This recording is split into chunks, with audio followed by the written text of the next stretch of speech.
ស្រួលអត់សង្សារដែរបើខ្លាំងស្រឡាញ់គ្នាមួយស្មៃបើខ្លាំងធ្វើសង្សារមួយស្មៃចង់មានម៉ែក្មេកនឹងគេដែរហើយគាត់ម៉ែនាមកូនប្រសាស្រីចង់មានពុកក្មេកនឹងគេដែរបែកូនខំត្រូវកុំប្រកាន់កូនអីខ្ញុំគ្រាន់តែស្រមើស្រមៃខ្ញុំគ្រាន់តែស្រមើស្រមៃហេតុអ្វីពេលនេះខ្ញុំមានក្តីសង្ឃហេតុអ្វីពេលនេះខ្ញុំមានក្តីសុខបើខ្ញុំនេះបានរៀបការខ្ញុំនឹងរកឲ្យអូនដៃហើយបាត់ភាពខ្ញុំស្រីឲ្យចូលរួមទៀងវងមានអតីតាអបិយារំខ្លាំងហ្មងមានអនិច្ចអនុគឺជាកិច្ចស៊ីវិរំហ្មងអាការៈរមមយមកលៀបអាថងជួបគ្នាម្ដងដឹងទៅរួមហុយដៃជួបគ្នាម្ដងដឹងទៅរួមហុយដៃ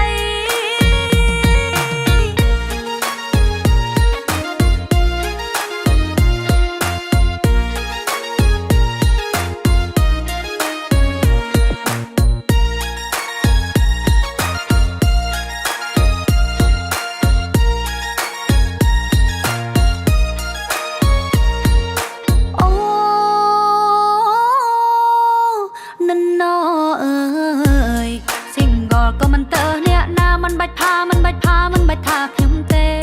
ម្នាក់ឯងក៏វាមិនអុយដែរកុំតប៉ែសួររឿងដែលបើអ្នកឯងខ្លាំងមិនញ៉ែខ្ញុំមកនៅស្រែកកដៀថាខ្ញុំអត់សង្សារខ្ញុំអត់គូក៏មិនទៅអ្នកណាអ្នកចេញតែថាមិនស្រួលអត់សង្សារដែរបើខ្លាំងស្រឡាញ់គ្នាមួយស្មៃបើខ្លាំងធ្វើសង្សារមួយស្មៃចង់មានម៉ែក្មេកនឹងគេដែរហើយគាត់ម៉ែនាមកូនប្រសាស្រីពុកក្មេងនឹងគេដែរបែកូនខំត្រូវកុំប្រកាន់កូនអីខ្ញុំគ្រាន់តែស្រមើស្រមៃខ្ញុំគ្រាន់តែស្រមើស្រមៃហេតុអ្វីពេលនេះខ្ញុំមានក្តីសង្ឃហេតុអ្វីពេលនេះខ្ញុំមានក្តីសុខ